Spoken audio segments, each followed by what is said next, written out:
Facebook ঘাঁটতে ঘাঁটতে একটা ভিডিও চোখের সামনে পড়লো। তো আমি এখন সত্যিকারে কনফিউজ হয়ে যাচ্ছি, কারণ আমি যখন প্রেগনেন্ট হয়েছে আমি জানতামই না যে আমি প্রেগনেন্ট।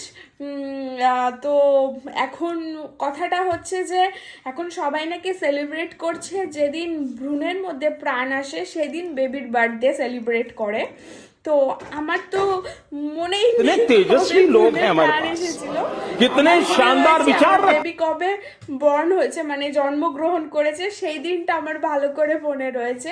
তো আমি সত্যি কনফিউজ ভিডিওটা দেখে, তোমরা ভিডিওটা দেখো আর কমেন্টে আমাকে অবশ্যই জানিও যে এখন আমি কি করতে পারি। সত্যিকারের আমি মানবো যে 24শে মার্চ গত বছর দোলের দিন, ওর জন্মদিন আমি 2 নভেম্বর ধরি না, যেদিন সেই ভ্রূণের মধ্যে প্রাণ এসেছিল, ভ্রূণের মধ্যে প্রাণ এসেছিল সেইটাকে আমি ধরি।